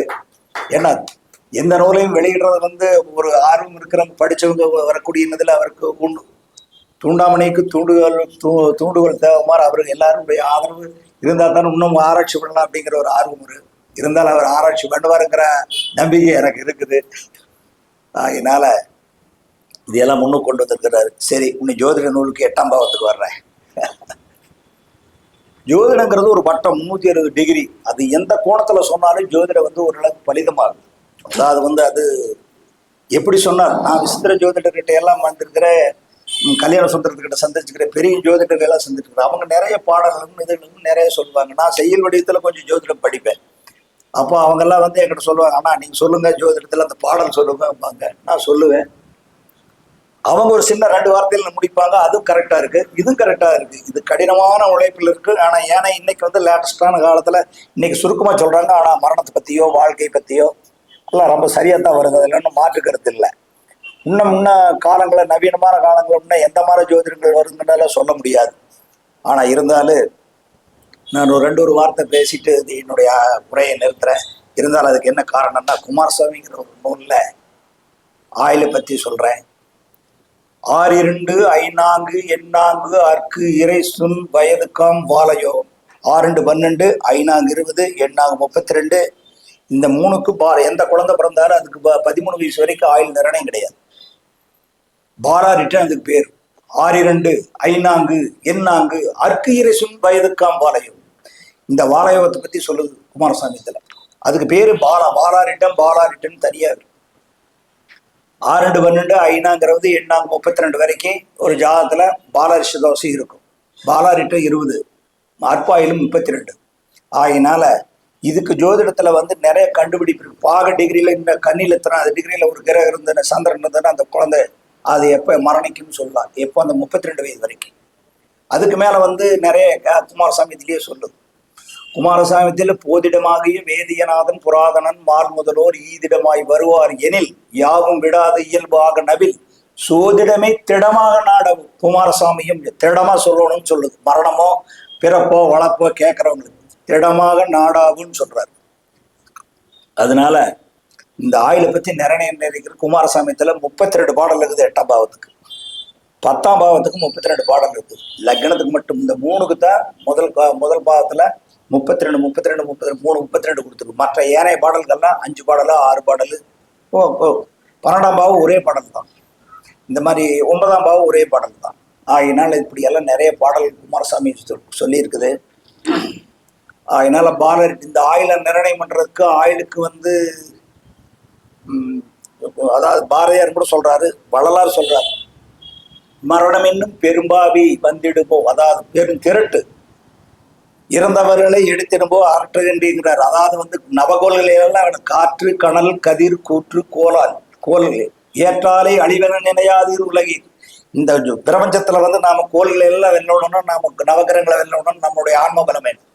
நம்ம யாருமே ஆன்ம பலத்தோட திறக்கல. இருந்தாலும் இந்த ஜென்மத்துல வந்திருக்கிறோம். இதை பத்தி இது எடுக்கலாம்னா நம்மளுக்கு இந்த பிரபஞ்சத்துல நம்ம எல்லாரும் ஆசைங்கிறதுல எல்லாம் ஒவ்வொன்றிலையும் மூழ்கிறோம். ஆனா அதுக்கெல்லாம் ஞானியினாலதான் முடியும். இருந்தாலும் பரவாயில்ல. காற்று கனல் கதிர் கூற்று கோலால் ஏற்றால் அழிவின நினையாதீர் உலகி எந்த பெருஞ்சோதி இறைவனை சார்பின்ட்டார். அதனால இந்த ஆயுள் பாவத்தை பத்தி பேசும்போது என்னன்னா, உன்னோட அப்படியே அவர் புளிங்கனை பத்தி கொஞ்சம் சொன்னாரு. கொஞ்சம் விளக்கங்களை தொட்டு விட்டுற, வேற எல்லாம் ஒன்றும் இல்லை, முழுசா பேச முடியாது. தினத்ததிவன் புடத்தை 8இல் பெருக்கி, சந்திரனுடைய புடத்தை 8ஆல பெருக்கி, குளிங்கன் சேர்க்கில் அதாவது மாந்தியினுடைய ஸ்புடத்தை கழிச்சா தேக ஸ்புடம், பிராண ஸ்புடம், ஆயுள் ஸ்புடம், இது இந்த 3 புடத்தை கூட்டி அதுல மிருத்து ஸ்புடமாறதுல எவ்வளவு குறைவா இருக்குதோ ஆயுள் அவ்வளவு குறை. எத்தனாம் தேதி எத்தனை மணிக்கு இறக்குறான்னு குமாரசாமி தெளிவெட்டு தெரிஞ்சிருக்கு. வேற எந்த நூல்லையும் ஒருவர் பிறந்தா இறக்குறது அதுல வந்து 8ஆம் பாகத்துல வந்து இருக்கக்கூடிய பாடல்ல 32, அதாவது 32 பாடல்லையும் ஒவ்வொரு பாடல்லையும் வந்து மரணத்தை இத்தனாம் தேதி சாயை கிரணம், அதாவது வந்து அதனுடைய சூழ்நிலை வரும், அதுல எத்தனாம் தேதி இன்ன கிழமை மரணம் ஏற்படுன்னு கூட சொல்லு. அந்த பாடலை எல்லாம் நான் என்ன சொல்ல வரேன்னா, இன்ன கிழமை இன்ன நாள் இன்ன நட்சத்திரத்தில் அவர் ஏற்பாடுன்னு சந்திரகாவிங்கிற நூல் சொல்லு. அந்த பாடல் வந்து இந்த பாட்டு இருந்தா அவர் இத்தனாம் தேதி தேளில் பிறந்தவர்க்கு சேய் புகர் மால் மை பாவி. விருச்சிக லக்னத்துல பிறந்த ஒரு உதாரணம். தேளில் பிறந்தவர்க்கு சேய் புகர் மால் மை பாவி நாளுமதி பொன் இரவி நல்லர் நீலிரவி சந்திரனும் கூடிடே டெல்லரசர் யோகம் உண்டு செப்பு சொந்த குரு காரி கொல்லான்னு சொல். சனியும் சந்திரனும் கொல்ல மாட்டாங்க, மேலிருவர் கொள்வர். அதாவது புதன்கிழமை மேல சாயங்கால வேலையில தான் அந்த விருச்சிக லக்கணத்துக்கு மரணம் ஏற்படுன்னு சொல்லுது. இப்படி ஒவ்வொரு லக்கணத்துக்கும் பாடல் இருக்குது. ஆகையினால வந்து இந்த மாதிரி எல்லாம் இருக்குது. ஆயுள் நிர்ணயங்கிறது எல்லாரும் ஆராய்ச்சிகள் அடிப்படையில் ஆராய்ச்சி ஒன்று ஆராயம் வந்து ஆயுளை கண்டுபிடிக்கலாம். ஆனால் வந்து நிறைய விளக்கங்கள் இருக்குது ஜோதிடத்தில். அது கூட ஆயுள் பாவத்துக்கு மட்டும் அது மட்டுமல்ல, ஒன்றுக்கு மட்டுமல்ல, பல ஆராய்ச்சியில் இருக்குது. இல்லை இன்னொரு பாடலும் கூட சொல்றேன், வேதியனை கூடாமல் இவன் விழிப்பு எய்தாமல்.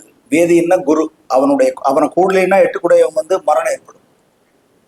வேதியனை கூடாமல் இவன் விழிப்பு பார்க்காம, வேதியனை கூடாமல் இவன் விழிப்பு எய்தாமல் வேள்வதிக்கு ஆனனன் வெகுவரமாய் தோன்றில் ஆதி முதற்கும் கருமத்து அண்ணலுக்கும் அசடரோடு கேந்திர உன் மனையில் போது உதயா உன் தாதை விதித்து விட இறப்பு எப்போது பிரம்மதேவா எத்தனாம் தேதி எத்தனை மணிக்கு இறந்தவோன்னு குமாரசாமி சொல்லு. போது உதயா தாமரை மலையில வீட்டு கொடுக்கிற பிரம்மதேவா எப்ப இறப்புன்னு சொல்லுன்னு சொல்லுது. ஆகையினால இந்த மரணத்தையெல்லாம் அதுக்கு வந்து நிர்ணயிக்கலாம். ஆனால் வந்து அதையெல்லாம் ஆராய்ச்சி பண்ணக்கூடிய இது இருக்குது. உங்களுடைய ஆராய்ச்சி, ராஜன் பாபு அவருடைய ஆராய்ச்சி வந்து இன்னும் மேன்மை அடைஞ்சு இந்த நூலெல்லாம் எல்லாத்துக்கும் போய் சேர்ற மாதிரி இருந்து அவருடைய உண்மை இது 6ஆம் பாகம் அல்ல 60வது நூலாக வேண்டாலும் வெளியிடக்கூடியது வரட்டு. எல்லாம் வல்ல இறைவன் அவருக்கு திருவருள் கூட்டி சொல்லி என்னுடைய உரையை நிறைவு செய்கிறேன். அடுத்ததாக ஜோதிடர் ராஜன் பாபு அவருடைய குருநாதர் திரு பாலாஜி அவர்கள் வாழ்த்துரை வழங்குவார். எல்லாருக்கும் வணக்கம். ஜோதிடர் பாலாஜி. கற்றது கையளவு கல்லாது உலகிறது. இங்கே உள்ள ஜோதிட மேதைகளுடைய கல்வி அறிவு எனக்கு பத்தாது.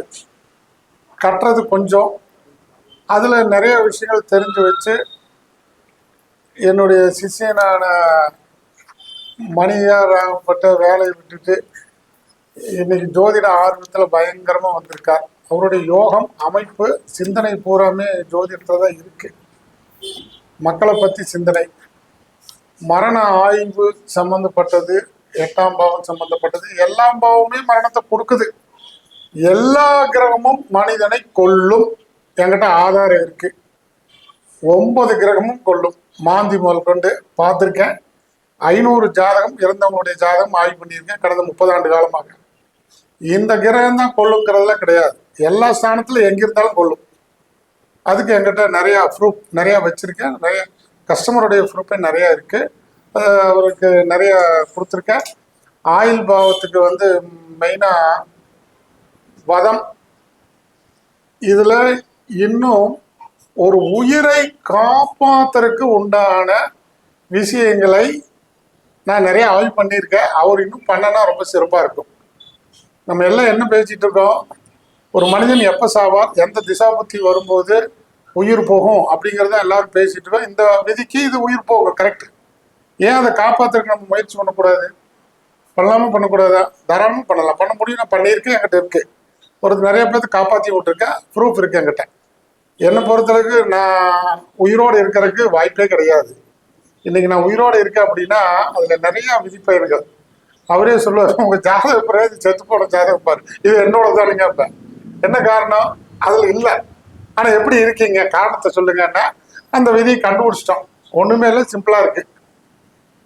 அது அவர் இன்னும் நிறைய, அதாவது இறக்கக்கூடிய தருவாயில உள்ள ஜாதகத்தை எப்படி காப்பாற்றணும் அப்படிங்கிறத பத்தி அவரு இன்னொரு புக்கில் ஆய்வு பண்ணி போட்டாருன்னா மக்கள் அதை கண்டிப்பா எடுத்துக்குவாங்க. ஒரு மனிதனுடைய ஆயுள் 120. இன்னைக்கு எத்தனை பேர் 35, 40, 45, 50, 55 தாண்டி இருக்காங்க? ஏன் ஆயுள் பாவம் குறைஞ்சுக்கிட்டே இருக்கு? மண்ணின் மீது மனிதனுக்கு ஆசை, மனிதன் மீது மண்ணுக்கு ஆசை. மண் தான் கடைசியில் ஜெயிக்கிறது. ரஜினி படத்துல பாடின பாட்டு. இதுதான் உண்மை. நம்ம பேர்ல மண்ணு வச்சிருக்கோம்னு வச்சுக்கோங்க. 4ஆம் பாவத்துக்கு அதிபதி, அந்த மண்ணுக்கு அதிபதி 8ஆம் இடத்துக்கு அதிபதி 22வது நட்சத்திரத்துல இருந்து அந்த காலகட்டம் வரும்போது அவுட்.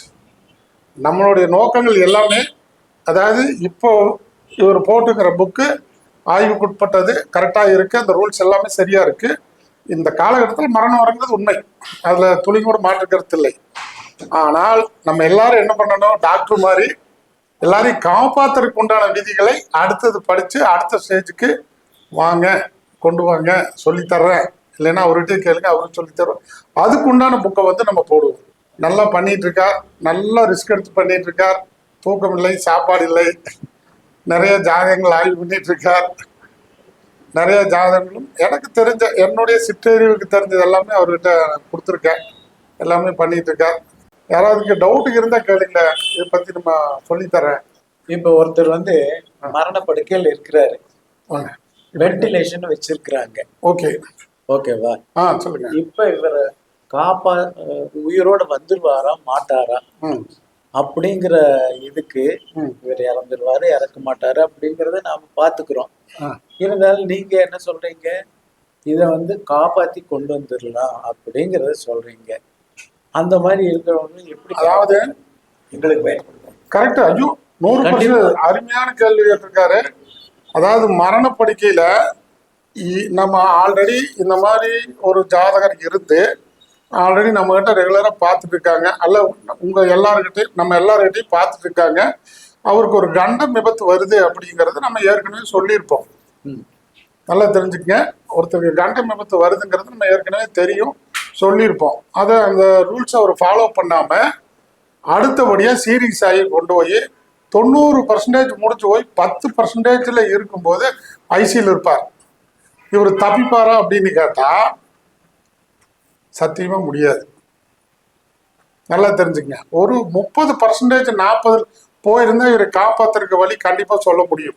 அவர் ஜாதகத்துல மரண கண்டமே இல்லை, ஐசியில் இருக்கார் அப்படின்னா தப்பிச்சு வருவார். அடிச்சு சொல்லலாம், சொல்லியிருக்கேன். கிராமத்துப்புறத்துல மாடு மேய்ச்சிட்டு இருக்கிறவங்க இருக்காங்க, ஐசியில் இருக்காங்க. என்னங்க பண்றது? இவருக்கு மரண கண்டமே இல்லையே, இவர் எப்படி சாவாரு, ரிட்டர்ன் வந்துருவாரு, என்ன இப்படி கேக்குறீங்க அப்படின்னு சொல்ல, வந்துருவாரு போங்க அப்படின்னு. போன உடனே அவங்க வென்டிலேஷனோட வீட்டுக்கு எடுத்துட்டு போயிருங்கட்டாங்க. தயவு செய்து சொல்றேன், அவருடைய சொந்த வீட்டுக்கு கூட்டிட்டு போயிடாதுங்க. அவர் ஜாதகத்துல மண் யோகம் இல்லை, மண் யோகம் இல்லாமல் அவர் மட்டும் கூட்டிட்டு போய் உயிர் போயிடும். இதை வேற வீட்டுக்கு கூட்டிட்டு போங்க எந்திரிச்சுவாருன்னு சொன்னேன். சரி, நம்பிக்கை இல்லாமல் கொண்டு போனாங்க. இன்னொரு வீட்டில் வச்சாங்க, பொலஸ்டா. இன்னைக்கும் மாடு மேய்ச்சிட்டு இருக்கார், எங்கிட்ட ப்ரூஃப் இருக்கு. மரண கண்டம் இல்லை, மரணத்துக்கு போயிட்டார். அப்போ தப்பிக்கணும்னா என்ன விதி? நம்ம வெளியே கொண்டு வந்து தப்பிக்க வச்சிடலாம், வாய்ப்பு உண்டு, 100% வாய்ப்பு உண்டு. நம்மளுடைய பேச்சை கேட்காமல் போய் மாட்டிட்டவங்களுக்கு இந்த நீங்க கேட்குற விதி 90ல வரும்போது முடியாது. இல்லைங்கய்யா, இப்ப வந்து நம்ம பேச்சு கேக்குறாங்க கேட்கல அப்படிங்கிற கேட்கணும். கண்டிஷனுக்கு இருக்காது. அவங்க ஹாஸ்பிட்டலுக்கு போயிட்டாங்க, போய் அங்க ஐசியூல வென்டிலேஷன்ல வச்சிருக்கிறாங்க. அந்த கண்டிஷன்ல தான் மரண கண்டம் இல்லாமல் அவர் ஐசியில் இருக்காரு, 100% தப்பிச்சு வருவார். அடிச்சனால சொல்ல முடியும். நானே ஒரு உதாரணம். நீங்க சொன்ன இந்த இடத்த குடியும் பார்த்துட்டு வேற இடத்துல மாத்தினா வரும்னு சொல்றீங்க. வராது, மரண கண்டங்கள் வராது. 100% வந்தா இல்லைங்கிறார். ஜாதகத்துல மரண கண்டம் இல்லாமல் நான் கிட்டத்தட்ட 5000 ஜாதகம், 5 டைரி இறந்தவங்களுடைய ஜாதகம் வச்சிருக்கேன். ஓகே. அதுல இந்த விதிக்கு உட்பட்டு இறந்தவங்களுடைய ஜாதகம் தான் 95% இருக்குது. அந்த 5% வந்து பிறவி கோளாறா இருக்கலாம், ஜாதகம் எழுதின கோளாறா இருக்கலாம். ஏன்னா இதுல ஜோதிட மெத்தர்கள் ஒவ்வொரு ஞானிகளும் சித்தர்களும் ஒவ்வொரு மெத்தட்ல எழுதியிருக்காங்க. எங்களுக்கெல்லாம் அந்த புக்கெல்லாம் மனப்பாடம் பண்ண வரல, நாங்களாம் பள்ளிக்கூடம் சரியா போகாத ஆளுங்க.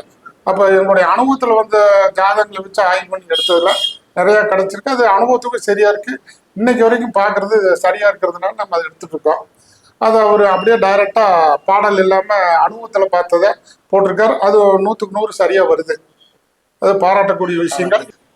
என்னுடைய வாழ்த்துக்களை தெரிவித்துக்கிறேன். அடுத்ததாக நம்முடைய ஐயா ராஜன் பாபு அவர்களுடைய மாணவர் கிருஷ்ணமூர்த்தி மதுரையிலிருந்து வந்திருக்கிறார். அவர் வாழ்த்துறை வழங்குவார். எல்லாத்துக்கும் வணக்கம். இங்கே வந்திருக்க எல்லாத்துக்கும் வணக்கம். ஸோ சார்கிட்ட நான் ஒரு வாரத்துக்கு முன்னாடி பேசிக்கிட்டு இருந்தேன். சார், என்னோட தங்கை வந்து அற்பாவில் இறந்து போயிட்டாங்க, இதுக்கு உண்டான ரூல்ஸ் எல்லாமே மேட்ச் ஆகுது.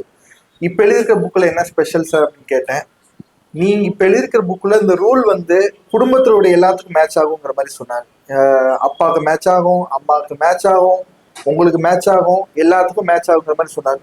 சரி சார், நீங்க புக் எழுதிட்டீங்க, விதியை மட்டும் சொல்லுங்க சார், எனக்கு அம்மாவுக்கு அப்பாவுக்கு செக் பண்ணி பார்க்குறேங்கிற மாதிரி கேட்டிருந்தேன். லாஸ்ட் வீக் பேசிக்கிட்டு இருக்கும்போது சொன்னார் ரூல்ஸு. சொல்லிக்கிட்டு இருக்கிறப்ப ஒரு 5 விதிகள் சொன்னார். என்ன அப்படின்னா, குரு, அப்புறம் பாவகிரகமான சனி, அதுக்கப்புறம் ராகு கேது, இதெல்லாம் சொல்லியிருந்தார். சொல்லிட்டு மேட்ச் ஆகுதான்னு பார்க்குறப்ப என்னோட ஜாதகத்திலே எடுத்து மேட்ச் பண்ணி பார்த்தேன். ஃபார் எக்ஸாம்பிளுக்கு நான் மேஷ லக்னம், இளைய சகோதரி இறந்துட்டாங்க அப்படிங்கிறப்ப இளைய சகோதரிக்கு 3ஆம் பாவத்தை பார்ப்போம். ஸோ அவர் என்ன சொன்னார்னா, சார் 3ஆம் பாவத்தை பார்க்கணும், அப்படி இல்லைன்னா 3ஆம் அதிபதி எங்க உட்காந்துருக்காரோ அந்த பாவத்துக்கு இந்த கிரகங்கள் எல்லாம், கோச்சார கிரகங்கள் எல்லாம் கனெக்ட் ஆகணும் அப்படிங்கிற மாதிரி சொன்னார். அதாவது கோச்சார குரு சனி பாப கிரகங்கள் எல்லாம் கனெக்ட் ஆகணும்னு சொன்னார். சரி, செக் பண்ணி பார்ப்போமே அப்படின்னு சொல்லிட்டு, என்னோட தங்கை இறந்த தேதி வந்து பாத்தீங்கன்னா மார்ச் 22, 2024 இருந்தாங்க. அப்ப கோச்சாரத்துல உள்ள கிரகங்கள் படி பாக்குறப்ப எல்லாம் கனெக்ட் ஆச்சு. கோச்சாரத்துல உள்ள குரு அப்ப எங்க இருந்துச்சு அப்படின்னா பரணியில மேஷத்துல இருக்கும். ஸோ என்னோட 3ஆம் வீட்டுக்கு 6ஆம் வீட்டுக்கு எப்படி இது தொடர்பு வருது அப்படின்னு பாக்குறப்ப, குரு வந்து மேஷத்துல இருக்கிறப்ப அது மேஷ ராசியில இருக்கு. என்னோட 3ஆம் அதிபதி புதன் இருக்கிற நட்சத்திரம் வந்து செவ்வாய்.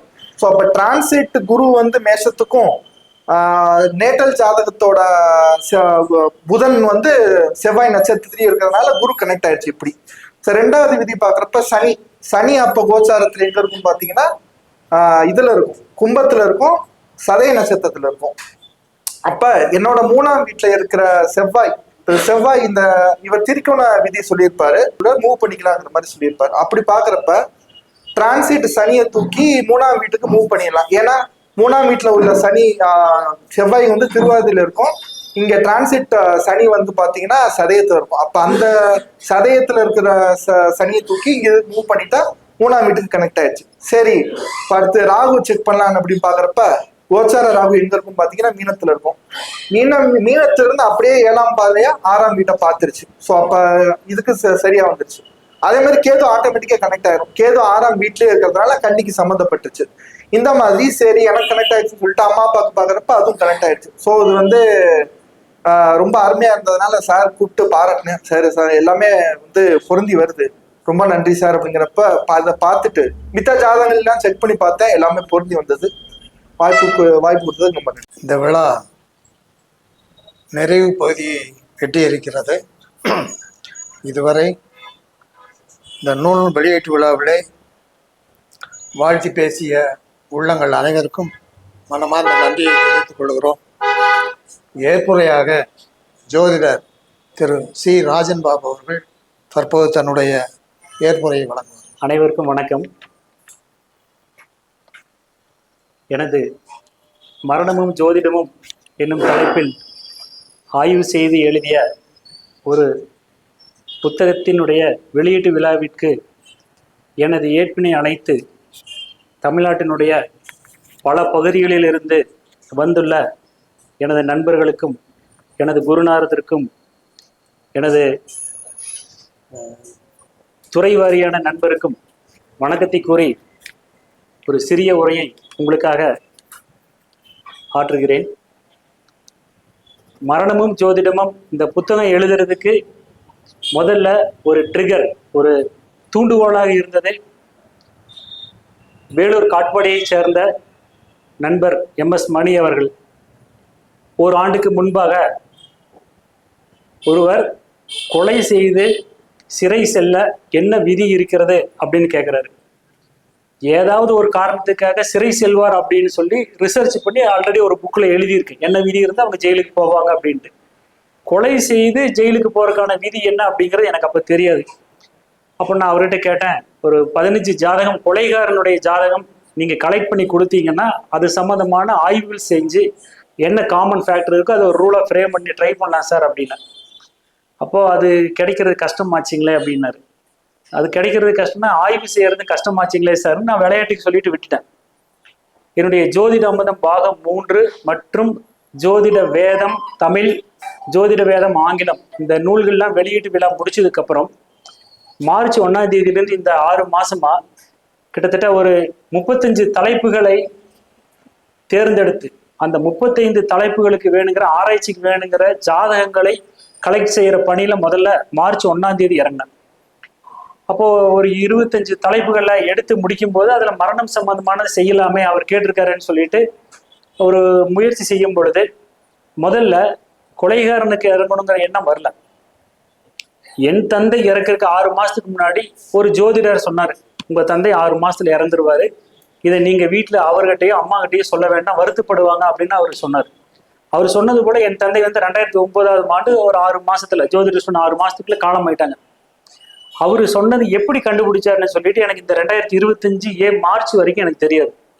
யாராவது புக்கில் இருக்கானா, இதுக்கு முன்னாடி படிச்ச புக்ல ஒரு ரெடிமேட் ஆன்சர் இல்லை. நான் சொல்றது ரெடிமேட் ஆன்சர், இந்த டைம்ல இவங்க இறப்பாங்க அப்படின்னு ரெடிமேட் ஆன்சர் இல்லை. இது சம்மந்தமாகவே ரிசர்ச் பண்ணலான்னு சொல்லிட்டு இளம் வயதிலேயோ அல்லது ஏதாவது ஒரு காலத்துல அந்த ஜாதகருடைய தந்தை இறந்ததை கலெக்ட் பண்ண அந்த டேட்டாவை, ஜாதகர் தந்தை இறந்த தேதி கிடைச்சதுன்னா அது ஒரு ஜாதகமா நம்ம டிரைவ் பண்ணி கம்பேர் பண்ணலான்ட்டு ஒரு 25-30 பேருடைய ஜாதகமும் அவங்க தந்தை இறந்த ஜாதகத்தை வச்சு ஒரு ஒற்றுமை என்ன பார்க்கும்போது அந்த ஜாதகருடைய 9ஆம் இடத்திற்கு ராகு, கேது, சனி இது போல இன்னும் சில கிரகங்களுடைய தொடர்பு 8ஆம் இடத்துக்கு வருது. அதாவது பிறப்பு ஜாதகமும் கோச்சார கிரகங்களினுடைய தொடர்பும் இந்த ஜாதகருடைய 9ஆம் வீட்டுக்கு தொடர்பாகுது அல்லது 9ஆம் வீட்டு அதிபதிக்கு தொடர்பாகுது சிஆர்பி மெத்தட்ல. இது கிடைச்ச உடனே இது எல்லாமே சரியா இருக்கே, முதல்ல என் தந்தைக்கு முன்னாடி குருநாதர் ஒரு ஜோதிடர் 18 ஆண்டுகளுக்கு முன்னாடி சொன்னது மாதிரியே இப்ப அந்த நான் கண்டுபிடிச்ச விதியை என்னுடைய ஜாதகத்துல பார்க்கும்போது தந்தை இறந்தது சரியா இருந்தது. என்னுடைய உறவினருடைய வீட்டுல அண்ணன் தம்பி 2 பேர்த்தோட ஜாதகத்தை கம்பேர் பண்ணி பார்க்கும்போது அவங்க தந்தை இறந்தது சரியா இருந்தது. அப்ப இது சரியா இருக்குன்னா இதே ரூல் ஜாதகருடைய தாயார் இறந்ததுக்கு சரியா இருக்குதான்னு சொல்லிட்டு தாயார் இறந்த ஜாதகம், அதாவது தாயார் இறந்த ஜாதகம் பிளஸ் அவங்க இறந்த தேதி, தாயார் இறந்த தேதி, இதை வச்சு இந்த காமனான ஃபேக்டர் தந்தைக்கு எடுத்த ஃபேக்டரை பார்க்கும்போது தாயாருக்கு அதே ஃபேக்டர் வருது. ஓ, இது ஒரு காமன் ஃபேக்டர்ல தான் இந்த டெத் இந்த ஃபேமிலி மெம்பர்ல நடக்குதுன்னு சொல்லிட்டு, அப்போ சில ஜாதகத்துல பேரண்ட்ஸ் உயிரோடு இருப்பாங்க, அவங்க பசங்களோ பிள்ளைகளோ சின்ன வயசுல 5 வயசுலயும் சரி 25 வயசுலயும் சரி 50 ஆண்டுகளையும் சரி பேரண்ட்ஸ் உயிரோடு இருக்கும்போது தந்தை இறந்துருவாங்க.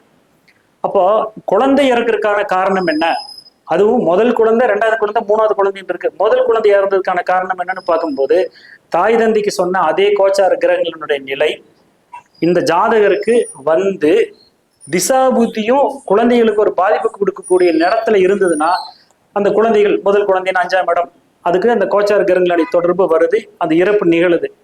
ஓ, இது இப்படி நடக்குதுன்னா அப்ப இது வந்து இதே மாதிரி அந்த ஜாதகருடைய மனைவி இறக்குறதுக்கு பார்க்கலாமே ஒரு முயற்சி செய்யும் போது ஜாதகருடைய 7ஆம் வீட்டுக்கு கோச்சார கிரகங்களுடைய அந்த சனி ராகு கேது போன்ற மற்றும் 2-3 கிரகங்களுடைய தொடர்பு அந்த 7ஆம் இடத்துக்கு வரும்போது 7ஆம் இடத்திற்கு திசாபுதி அடிப்படையில 7ஆம் இடத்திற்கு ஒரு பாதிப்பு வரும்போது அந்த மனைவியினுடைய இறப்போ அல்லது கணவன் ஜாதகத்துல மனைவியின் இறப்பு போல மனைவியின் ஜாதகத்துல கணவன் இறப்பு வருது.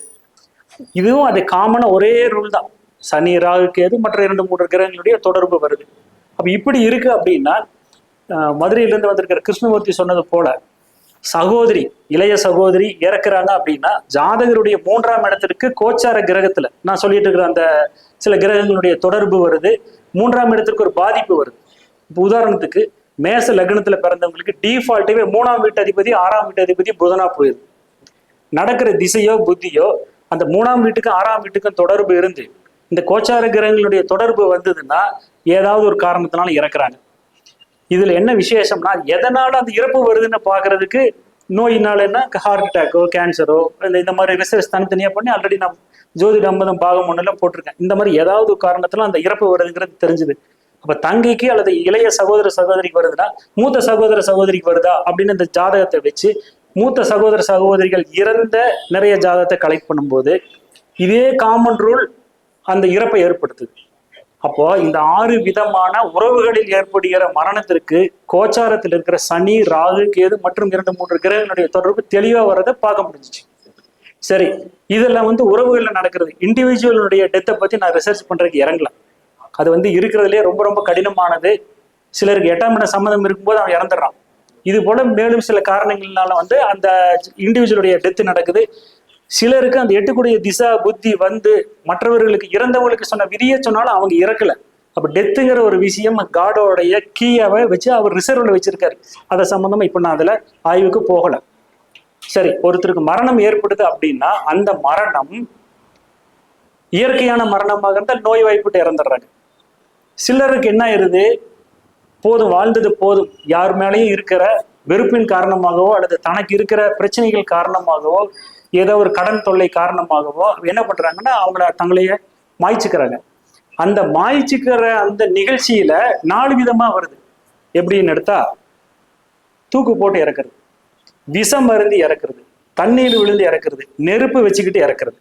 இந்த 4 விதமான மரணம் அந்த இண்டிவிஜுவலுக்கு வர்றதை ரிசர்ச் பண்ணி எடுக்க முடிஞ்சது. இதை எடுத்து முடிச்சதுக்கு அப்புறம் ஒரு சின்ன சந்தேகம் வந்தது. ஒரு கூட்டத்துல என் தலைவனை இந்த மாதிரி அரெஸ்ட் பண்ணிட்டீங்களேன்னு ஒரு தொண்டன் என்ன பண்றான், பெட்ரோலை மேல ஊத்திக்கிறான், ஒண்ணும் பண்ணாம நின்றுட்டு இருக்கான். பக்கத்துல இருந்த ஒருத்தன் பத்த வச்சு விட்டான். இவன் பெட்ரோலை மட்டும்தான் ஊத்துனான், பத்த வச்சது வேற. அப்ப இது வந்து தற்கொலையில வராது, கொலையில வரும். அப்ப இந்த 4 விதமான இறப்பும் தன்னால நடக்குதா அடுத்தவனால நடக்குதா? இப்ப உதாரணத்துக்கு இந்த ஆராய்ச்சியெல்லாம் செஞ்சுட்டு இருக்கும் போது 250 ஆண்டுகளுக்கு முன்னாடி வீரபாண்டிய கட்டபொம்மனை தூக்குல போடுறாங்க. இது வரலாற்றுல இருக்குது. ஒரு ஆர்வம் வந்து அவருடைய டேட் ஆஃப் பர்த் கிடைக்குமான்னு ட்ரை பண்ணும்போது நெட்ல போடும்போது எக்ஸாக்டான டேட் ஆஃப் பர்த் கிடைச்சிச்சு. ஆல்ரெடி நான் என்ன பண்ணி வச்சிருக்கேன், தூக்கு போட்டு சாகரவங்களுடைய ரூலை ஃப்ரேம் பண்ணி எடுத்து வச்சதை அவர் ஜாதகத்துல பார்க்கலாம் அப்படின்னு நினைக்கும் போது பர்த் டைம் வேணும், ஜாதகத்துக்கு பர்த் டைம் வேணும். அந்த பர்த் டைம் இல்லைன்னா அந்த இந்த மாதிரி ரூலை செக் பண்ண முடியாது. நான் என்ன பண்ணேன்னா 8ஆம் வீட்டு அதிபதிக்கு அவர் இருந்த நட்சத்திரத்துல வேற ஒரு கிரகம் இருக்கணும். அதாவது தூக்கு போட்டு சாகிறவங்களுடைய ஜாதகத்துல 7-8 ரூல் இருக்குன்னா அதுல ஒரு ரூல் 8ஆம் வீட்டு அதிபதி நின்ற நட்சத்திரத்துல வேற ஒரு கிரகம் இருக்கணும். இது மாதிரி இன்னும் ஒரு காம்பினேஷன் இருக்கு. அந்த காம்பினேஷன் வரணும்னா என்ன லக்னத்துல பிறந்ததுதான் இந்த காம்பினேஷன் வரும்னு ஒரு கால்குலேஷன் பண்ணி 1900 வரைக்கும் தான் என்னுடைய கலைமகள் சாஃப்ட்வேர்ல என்ன இருக்குன்னா 1900 இருந்து ஒருத்தருடைய ஜாதகத்தை ஜெனரேட் பண்ணலாம். 1900 முன்னாடி இல்லை, அவர்கிட்டயே சொல்லி அவருடைய சாஃப்ட்வேர்ல வந்து இந்த 250 வருஷத்துக்கு முன்னாடி பிறந்த வீரபாண்டிய கட்டபொம்மனுடைய ஜாதகத்தை ஜெனரேட் பண்ண சொல்லி அந்த 8ஆம் வீடு மகர லக்னம் வர்ற மாதிரி போடுங்கன்னு டைம் அட்ஜஸ்ட் பண்ணி கொடுத்து ஒரு அட்டம்ப்ட்ல ஒரு பொதுவான லக்னம் வந்தது. அடுத்த அட்டம்ப்ட்ல மகர லக்னம் போட்டா சூரியன் 8ஆம் வீட்டு அதிபதி அவர் நின்ற நட்சத்திரத்துல வேற ஒரு கிரகம் இருக்குது. மற்றது எல்லா ரூலும் ஃப்ரேம் பண்ணது எல்லாமே இயல்பாகவே பக்காவா மேட்ச் ஆச்சு. அவர் தூக்குல போட்ட தேதிக்கு கண்டிப்பா என்ன வரணும், அந்த 8ஆம் வீட்டுக்குனுடைய சம்பந்தமும் கழுத்துல தூக்கு போட்டு சாகும்போது 3ஆம் இடம்ங்கிறது தான் காலபுருஷனுக்கு 3ஆம் இடம், லக்னத்துக்கு 3ஆம் இடம்ங்கிறது என்ன கிரகமோ அது நிக்கிற நட்சத்திரத்தில் வேற ஒரு கிரகம் இருக்குது.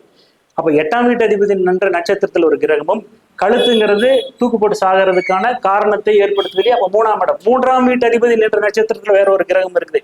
இந்த 2 ஸ்தானத்தை வச்சு பார்க்கும்போது மகர லக்னம் வருது. அந்த திசா புத்தியில அவரை தூக்குல போட்டாங்க பிரிட்டிஷ்காரங்க பொதுமக்கள் மத்தியில. அந்த திசா புத்தி நிகழ்ச்சி அந்த காலகட்டத்துல இவர் தூக்குல போட்டது எல்லா ரூலும் பர்ஃபெக்டா மேட்ச் ஆச்சு.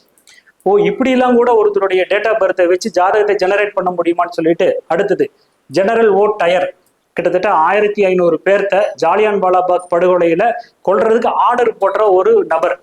அவரை போய் அவர் வந்து ரிட்டையர்ட் ஆகி லண்டன் போயிடுறாரு.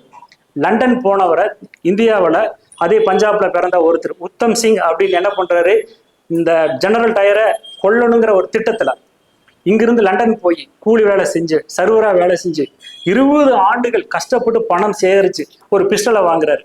ஜெனரல் ஓ டயர் எங்க இருக்காருன்னு ட்ரேஸ் அவுட் பண்ணி அவரை நேர்ல போய் என்ன பண்றாரு, ஷூட் பண்ணி கொள்றாரு.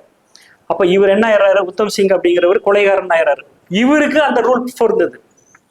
இவரை என்ன பண்றாங்க, 1.5 ஆண்டுகள் கழிச்சு அதே லண்டன்ல இவர் குற்றவாளின்னு உறுதி செய்யப்பட்டு அதே லண்டன்ல அவரை வந்து தூக்குல போட்டு கொண்டுறாங்க. தூக்குல போட்டு சாகறதுக்கான ரூல் தனி ரூல், அதுவும் இந்த உத்தம் சிங்குக்கு பொருந்தது. அப்ப இதெல்லாம் ஒரு எக்ஸாம்பிள். பகத்சிங், நாதுராம் கோட்ஸே நம்ம ஊர்ல தூக்குல போட்டாங்க இல்லைங்களா, ஆட்டோ சங்கர். இது மாதிரி இன்னும் சினிமா நடிகர்களுடைய குழந்தைகள்லாம் தூக்குல இறக்குறாங்க, தண்ணியில் விழுந்து இறக்குறாங்க. ஒவ்வொன்றா பார்க்கும்போது அனைத்து விதிகளும் கண்டுபிடிச்சதுன்னா இந்த ரூல் எல்லாமே இது ட்ரேஸ் பண்ண 2வது இடத்துல எல்லாம் பொருந்தி வந்தது.